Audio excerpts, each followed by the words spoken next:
नमस्कार, NTV India news में आपका स्वागत है। मैं हूं साक्षी। पेश है आज की प्रमुख हलचल।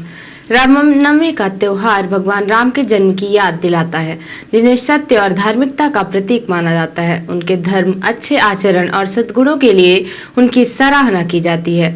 यह त्योहार भगवान राम के समय और बुराई पर अच्छाई की जीत का जश्न मनाता है।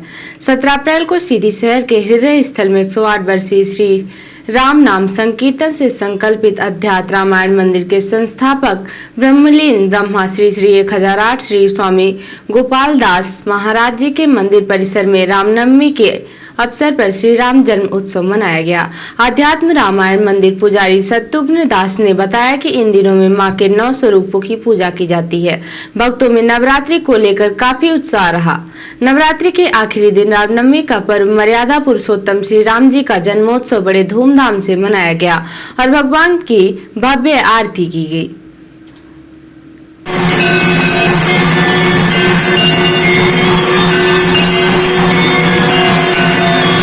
इस मौके पर सीधी की प्रसिद्ध भजन कीर्तन गायिका श्रीमती चंद्रमुखी सिंह, श्रीमती सुधा शुक्ला, श्रीमती उर्मिला द्विवेदी, श्री सुधा शुक्ला, श्रीमती गुड़िया पांडे की टीम सहित श्रीमती गुड्डी सनद, श्रीमती रेखा सिंह, श्रीमती वंदना सेन ने संगीत की प्रस्तुति दी।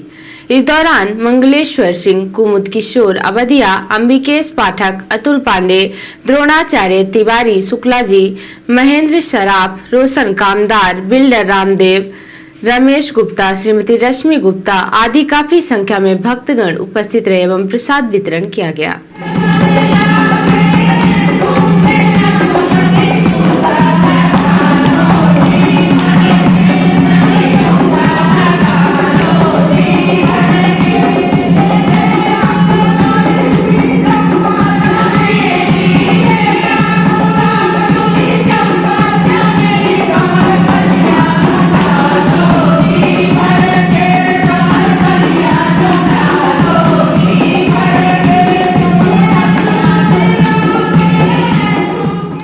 लोकसभा निर्वाचन 2024 के अंतर्गत संसदीय निर्वाचन क्षेत्र क्रमांक 11 सीधी के लिए मतदान 19 अप्रैल 2024 को प्रातः 7 बजे से शाम 6 बजे तक मतदान कराया जाएगा। मतदान के लिए जिले की चारों विधानसभा क्षेत्रों में कुल 1208 मतदान केंद्र बनाए गए हैं। इनमें ईवीएम से मतदान कराया जाएगा। मतदान दल मतदान सामग्री तथा ईवीएम के साथ 18 अप्रैल को शासकीय संजय गांधी स्मृति महाविद्यालय सीधी पुराना भवन से निर्धारित अपने मतदान केंद्र के लिए प्रस्थान करेंगे। सभी चारों विधानसभा और चुरहट, सीधी, सियावल तथा धौनी के लिए मतदान सामग्री तथा ईवीएम के वितरण के लिए विधानसभा वार अलग अलग काउंटर बनाए गए हैं। मतदान संपन्न होने के बाद शासकीय संजय गांधी स्मृति महाविद्यालय सीधी पुराना भवन में ही ईवीएम तथा मतदान सामग्री जमा की जाएगी। कलेक्टर एवं जिला निर्वाचन अधिकारी सरोज सोमवंशी ने संबंधित अधिकारियों से सभी 4 विधानसभा क्षेत्रों में सामग्री वितरण के लिए की गई व्यवस्थाओं का जायजा लिया। कलेक्टर ने निर्देशित किया है कि सभी सेक्टर ऑफिसर अपने मतदान दलों के साथ रवाना होंगे तथा मतदान दलों के मतदान केंद्रों में पहुंचने की रिपोर्ट भेजेंगे। मतदान दल सामग्री प्राप्त करने के बाद चेकलिस्ट के साथ उसका मिलान करके यहाँ से रवाना होंगे। सभी सहायक रिटर्निंग ऑफिसर तथा जनपद पंचायत के मुख्य कार्यपालन अधिकारी मतदान केंद्रों में मतदान दलों के ठहरने, भोजन, साफ सफाई, पानी आदि की व्यवस्था सुनिश्चित करें। प्रत्येक मतदान केंद्र में एक स्थानीय कर्मचारी मतदान दलों के सहयोग के लिए उपस्थित रहे। मतदान दलों को ले जाने वाले सभी वाहनों में जीपीएस सिस्टम लगा है, उसकी कंट्रोल रूम से मॉनिटरिंग होगी। कोई वाहन खराब होता है तो तत्काल वैकल्पिक व्यवस्था करें। कलेक्टर ने कहा कि सभी अधिकारी आयोग के निर्देशों के अनुसार शांतिपूर्ण, निष्पक्ष एवं त्रुटि रहित निर्वाचन संपन्न कराएं। लोकसभा निर्वाचन 2024 के अंतर्गत संसदीय निर्वाचन क्षेत्र क्रमांक 11 सीधी के लिए मतदान 19 अप्रैल 2024 को कराया जाएगा। निर्वाचन को स्वतंत्र, निष्पक्ष एवं शांतिपूर्ण रूप से संपन्न कराए जाने की दृष्टि से भारत निर्वाचन आयोग द्वारा जारी दिशा निर्देशों एवं दंड प्रक्रिया संहिता 1973 की धारा 144 के तहत कलेक्टर एवं जिला दंडाधिकारी सरोज सोमवंशी द्वारा आदेश जारी किया गया है। अभ्यर्थी को उसके स्वयं के उपयोग हेतु एक वाहन संपूर्ण लोकसभा निर्वाचन क्षेत्र हेतु अभ्यर्थी के चुनाव एजेंट को एक वाहन संपूर्ण लोकसभा निर्वाचन क्षेत्र हेतु तथा अभ्यर्थी के कार्यकर्ताओं दलीय कार्यकर्ताओं के उपयोग हेतु एक वाहन प्रति विधानसभा क्षेत्र हेतु उपयोग की अनुमति रहेगी। अभ्यर्थी को आवंटित वाहन का अभ्यर्थी की अनुपस्थिति में अन्य कोई व्यक्ति उपयोग नहीं कर सकेगा। इन वाहनों द्वारा मतदाताओं को ढोने पर भ्रष्ट आचरण अधिनियम 1951 की धारा 133 और लोक प्रतिनिधित्व अधिनियम 1951 की धारा 123 के अधीन कार्यवाही की जाएगी। मतदान दिनांक 19/4/2024 को केंद्र के 100 मीटर की दूरी के भीतर मतदान केंद्र या किसी भी सार्वजनिक या निजी स्थान के भीतर कोई प्रचार नहीं किया जाएगा।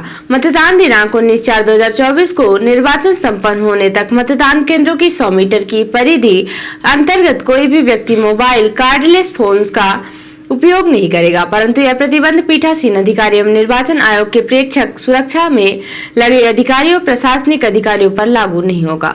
आयोग के निर्देशानुसार मतदान समाप्ति के 48 घंटे पूर्व अर्थात दिनांक 17/4/2024 को शाम 6 बजे पश्चात या 5 से अधिक व्यक्तियों का समूह किसी भी जगह पर एकत्रित नहीं होगा।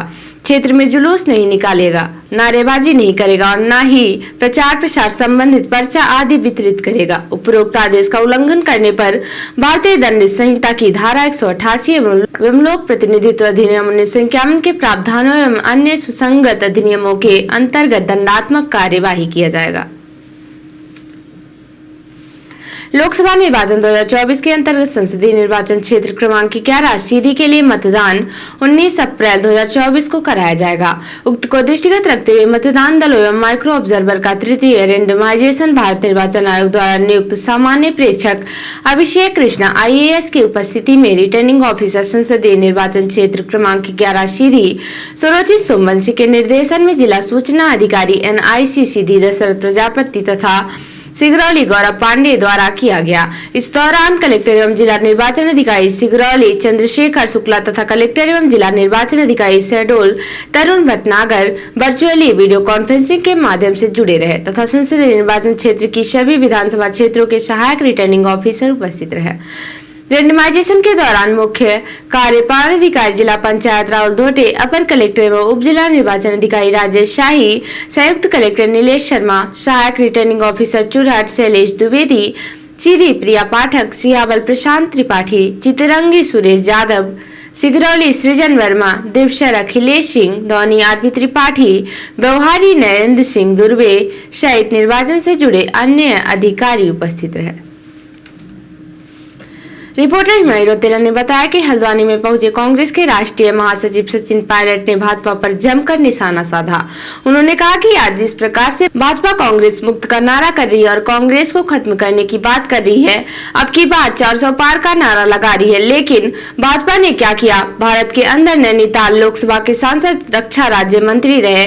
उन्होंने उत्तराखंड के लिए रक्षा के लिए क्या किया? इससे पूर्व में जब राजीव गांधी प्रधानमंत्री कांग्रेस के सांसद थे, लेकिन उन्होंने कभी भाजपा मुक्त का नारा नहीं दिया, लेकिन कांग्रेस को मिटाने की बात कर रही है। भाजपा वह शायद भूल जाती है कि कांग्रेस की दिन ही सरकार को बचाने में रही। वहीं उन्होंने जमकर कहा कि भ्रष्टाचार चरम सीमा पर है। पूरे भारत में मोदी केवल पूंजीपतियों का कर्ज माफ कर रहे हैं, गरीबों के लिए कुछ भी नहीं कर रहे हैं। और अब पेश है प्रादेशिक हलचल। बसपा ने भिंड से देवाशीष जरारिया को मैदान में उतारा। कांग्रेस छोड़ मायावती के सामने सदस्यता ली। अनंत अंबानी ने दतिया में किए पीताम्बरा माता के दर्शन।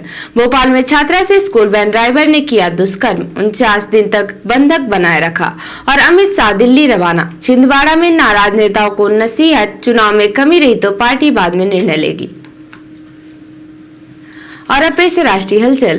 टीएमसी के घोषणा पत्र में 10 मुफ्त सिलेंडर CAA लागू नहीं होने देने का वादा। मोदी बोले पर्दे के पीछे कांग्रेस लेफ्ट की विचारधारा एक, कहा हमने लूट ईस्ट की नीति को खत्म किया। राहुल गांधी बोले बीजेपी 150 सीटों पर सिमट रही। अमेठी से चुनाव लड़ने पर भी दिया जवाब। और राहुल बोले इलेक्टोरल बॉन्ड दुनिया का सबसे बड़ा वसूली रैकेट, कहा चंदा देने पर कंपनियों को करोड़ों का ठेका मिला। तो ये थी आज की प्रमुख हलचल। नमस्कार।